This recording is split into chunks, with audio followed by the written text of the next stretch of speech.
spirit guide kamu and kamu tahu tentang hal ini. Halo semua, my name is Maha. Kembali lagi bersama aku di General Reading. Kali ini temanya tentang pesan dari spirit guide. Jadi ini kinda urgent ya, itu karena tadi tiba-tiba aku disuruh untuk membuat ini. Ini pesan yang penting untuk kamu ketahui dari spirit guide. Jadi ini untuk kalian yang kayak ngelihat ini tiba-tiba gitu. Berarti ini pesannya untuk diri kamu. Karena aku percaya tidak ada yang kebetulan di dunia ini. Kalau kamu terdampar di sini, berarti ada sesuatu. Lalu, untuk disclaimer lainnya aku tulis aja di bawah. Kalau misal kamu baru channel aku, hai. Welcome. Jadi, gunakan kesadaran, ketenangan jiwa untuk meredakan pikiran-pikiran negatif atau bahkan anxious, anxiety gitu, kecemasan berlebihan ditenangkan dulu gitu, diredakan dulu. Semakin kamu relax, semakin kamu mudah untuk meresapi atau memaknai pesan yang aku sampaikan. Bisa tarik nafas, tahan, hembuskan. Lakukan berkali-kali sampai kamu ngerasa relax, tenang. Oke? Kita langsung mulai aja.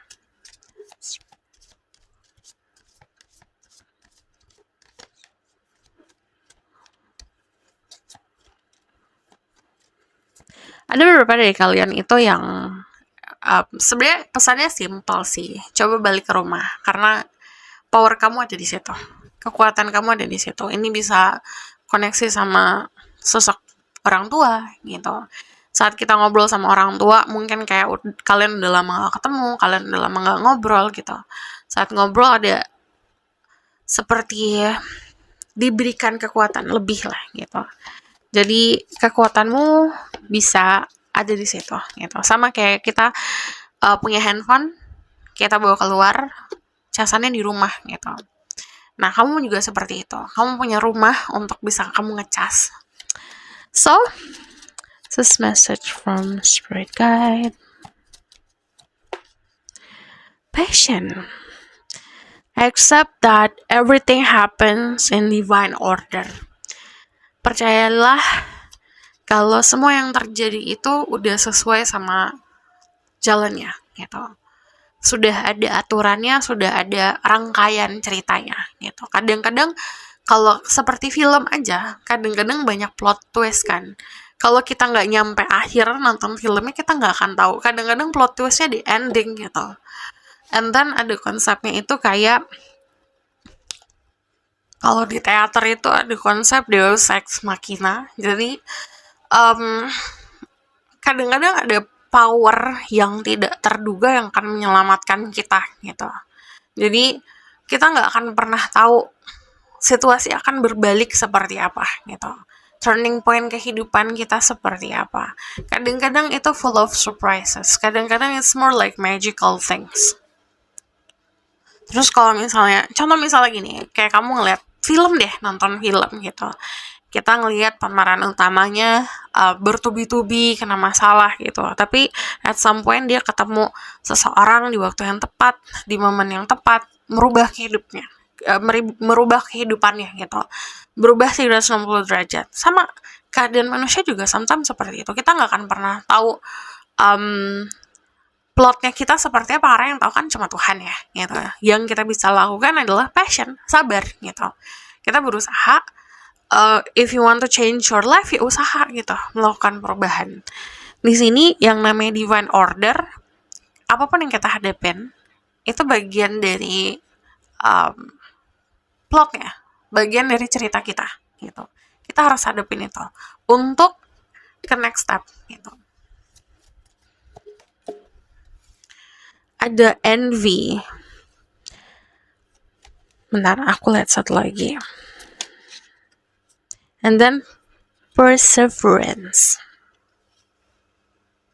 Di sini I am the same as everybody but with different challenge. Kita tuh semuanya sama, tapi challenge-nya berbeda-beda. Tapi kadang-kadang manusia kan ngelihat, oke, orang lain dapetnya ini, hidupnya dia kan lebih enak karena orang tuanya gini gitu. Muncul envy gitu. Sometimes envy bisa positif negatif. Ada positifnya saat kita punya rasa envy atau punya rasa kepengen mempunyai apa yang orang lain punya, kita punya pacuan gitu, punya ambisi tumbuh gitu. Tapi ada juga envy yang akhirnya jadi negatif, karena akhirnya kita menanamkan dengki di dalam diri sendiri gitu. Jadi buang jauh-jauh dengki. Kalau misalnya punya envy, nggak ada masalah untuk pacuan hidup gitu, untuk sesuatu yang lebih positif. Cuman yang namanya challenge, tantangan kehidupan, setiap orang berbeda-beda. Semua orang ngalamin apa itu fase loneliness kok gitu. Semua orang pasti ngalamin fasenya kesedihan yang berlebihan gitu, depression atau apapun itu konsepnya. Tapi memang pasti sumbernya, triggernya itu pasti beda-beda gitu. Ada yang mungkin kamu anggap dia kayak gitu doang nangis gitu, kamu nggak pernah di posisi dia gitu, walaupun mungkin masalahnya sepele, tapi bagi dia itu pasti besar banget. Sama kayak kita juga kayak gitu.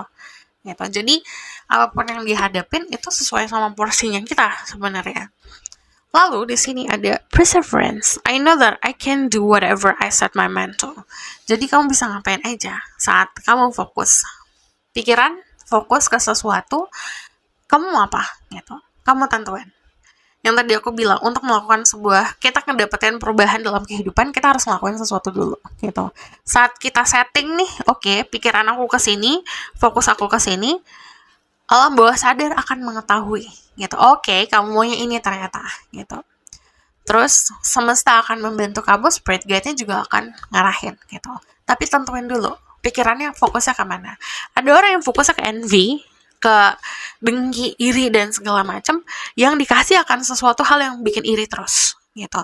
Tapi ada orang yang pikirannya ke arah positif, aku pengen rumah gitu, aku pengen pekerjaan yang lebih baik, yang dikasih jalannya pekerjaan yang lebih baik gitu terus. Oke? So aku bakalan lihat message from spirit guide.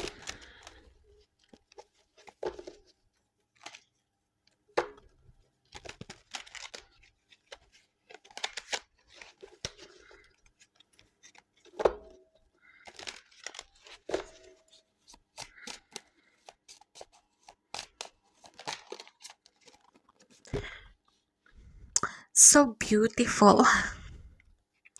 Ada flower of life. Flower of life itu sama tadi yang aku bilang, konsep soal plot hidup manusia gitu.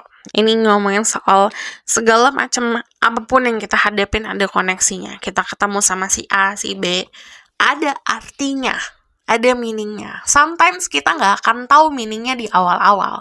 Tapi kalau udah selesai fasenya, kita akan tahu, oke, aku ketemu dia ternyata karena aku harus belajar soal kesabaran.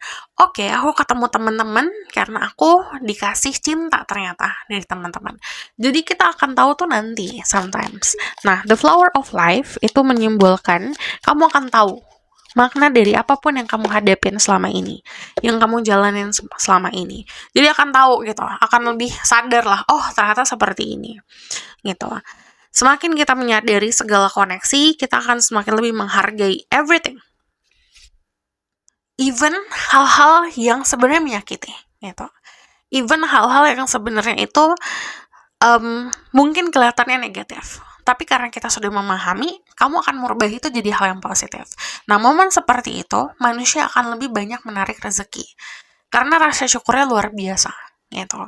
Dari energi The Wheel of Fortune, sebentar lagi bakalan banyak hal-hal yang bisa dibilang kayak keberuntungan gitu. Ini kadang-kadang datangnya bertubi-tubi. The Tower itu bisa seperti surprises, kejutan-kejutan gitu. Cuman kalau aku lihat dari energi The Tower sendiri, akhirnya merubah persepsi gitu. Jadi yang tadi aku bilang, saat kita sudah mulai memahami segala koneksi, kita menumbuhkan sisi positif di situ. Walaupun yang kita ketemu masalah, ada niat untuk melihat sisi positif dari masalah tersebut. Nah, saat manusia sudah mampu untuk meniatkan melihat sisi positif dari masalah-masalah yang datang, pemikiran manusia akan berubah. Gitu. Ibaratkan ke upgrade pikirannya. Jadi semakin lebih luas lagi wawasannya. Semakin luas, wadah untuk menerima rezeki semakin besar. Saat kita punya wadah yang semakin besar untuk menerima, rezeki datang akan lebih mudah lagi masuk gitu. Nah, yang kulihat dari energi The Four of Cups sendiri, Sometimes ini ngomongin soal kejenuhan, soal kehidupan. Beberapa dari kalian mungkin ngalamin proses spiritual awakening. Sometimes spiritual awakening itu kayak konsep kita melek, teman-teman kita tidur. Kamu bisa bayangin gak sih? Kayak misalnya teman-teman kamu tidur nih, lingkungan sekitar kamu tidur, orang-orang yang biasa kamu hangout itu tertidur, kamu sendiri melek. Pasti akan ngerasa lonely di situ. Akan ngerasa jenuh. But it's okay, gak ada masalah. Itu juga bagian dari kehidupan yang tadi aku bilang. Berarti itu fase kamu untuk memenuhi kekosongan tersebut. The Four of Cups itu juga menunjukkan sometimes kita itu terlalu terfokus atau punya kemelekatan akan sesuatu hal. Saat kita punya kemelekatan akan sesuatu hal atau seseorang, itu juga akan mengurangi cara kita untuk ngelihat rezeki gitu. Jadi harusnya bisa kelihatan jelas, jadi nggak jelas rezekinya. Karena kita punya kemelekatan sama sesuatu hal berlebihan. Jadi kurang-kurangin. Sesuatu yang berlebihan tidak akan merasa sehat. Four of Cups itu juga menunjukkan ada opportunity. Jadi jangan sampai missing opportunity tersebut. Okay? Di sini kamu yang bisa kontrol sendiri kehidupan. Kamu yang bisa ngatur sendiri kehidupan kamu seperti apa, ngebuat keputusan. Itu di tangan kamu sendiri. The bottom of the deck ada Six of Star. Balance. Seimbangin kehidupan kamu. Ada di sini pesannya ngomongin soal balance antara hubungan manusia sama hubungan kamu sama kayak yang di atas ya. Suara aku hilang tiba-tiba. Kayak yang di atas gitu. Jadi ada juga yang pokoknya duniawi sama spiritual itu harus balance gitu. Ada juga yang hubungan sama pacar, pasangan, dibalancing sama sosial kamu gitu. Jadi kadang-kadang kita punya kebiasaan untuk mencurahkan 100% apapun yang ada di dalam diri kita untuk seseorang gitu. Belajar untuk balancing itu. Belajar untuk bagi juga untuk diri sendiri dan orang-orang yang memang sudah hadir dalam hidup kamu, yang memberikan kamu ketulusan gitu. Untuk kalian yang kayak hobi kerja, apa-apa kerja gitu, fokus banget ke pekerjaan, coba balancing sama sesuatu yang bikin kamu fun. Okay? Kita bakal lihat this is what will come into your life ya, apa yang akan datang. Ada forgiveness, kamu akan lebih bisa mudah untuk memaafkan, atau beberapa dari kalian mungkin pernah buat kesalahan, ini akan dimaafkan. Purity, ini keadaan kita lagi dibersihkan. Ada opportunity yang tadi aku bilang, ada peluang yang cukup besar, jangan sampai kamu missing opportunity tersebut. Peluang tersebut jangan sampai kelewat. Ini pleasure, jadi balancing antara spiritual kamu sama nafsu soal kehidupan dan duniawi itu harus balance. Temukan pleasure dalam apapun dari dalam apapun yang kamu lakuin di kehidupan ini. Aku bakalan lihat what will happen in the future.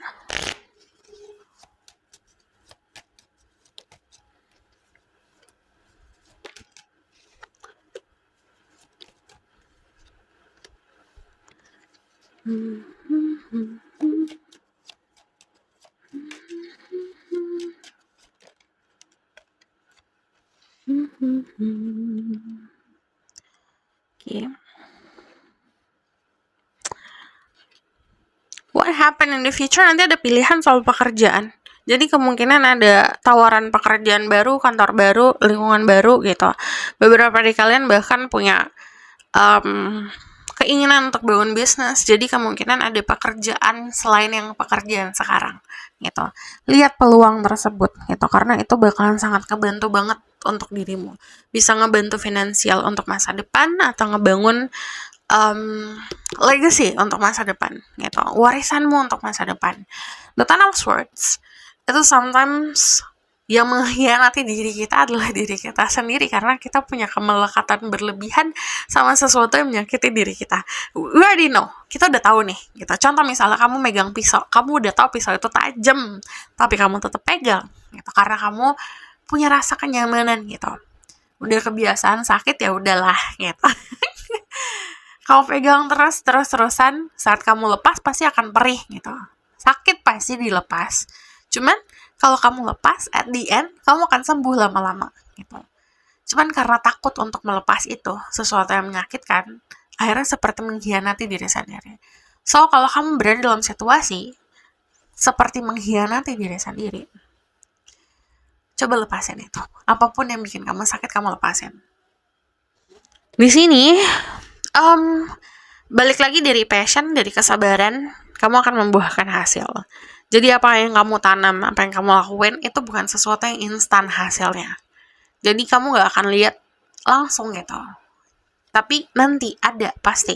Cuman dari energi The Seven of Pentacle nanti ada momen dimana kamu mematik hasilnya. Nah, di sini balik lagi The Chariot itu ngomongin soal pilihan.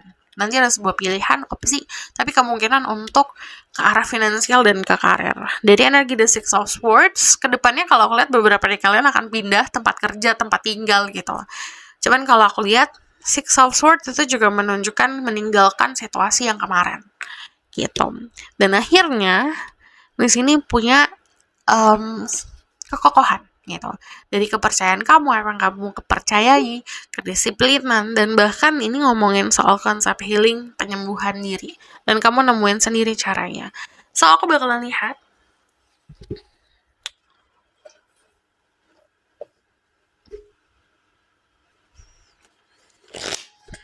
message for you from Spirit Guide.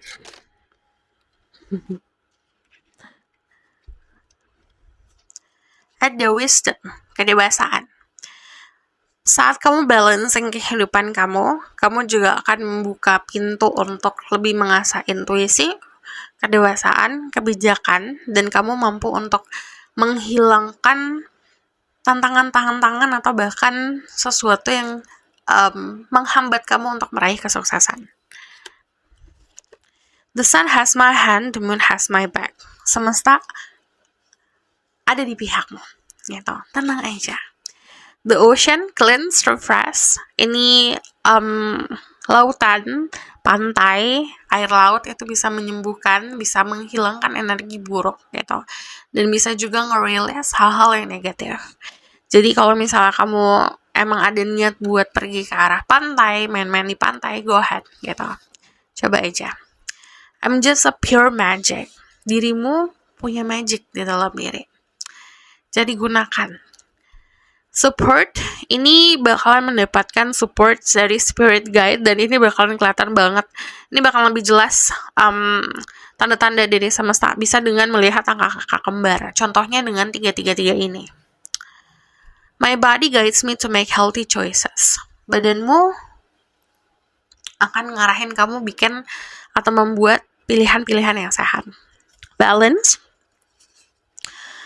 Fokus, everything is falling into places. Jadi saat kamu fokus, kamu akan ngelihat tadi koneksi semuanya, artinya semuanya apa. Kamu bakalan banyak ngelihat angka kembar 888.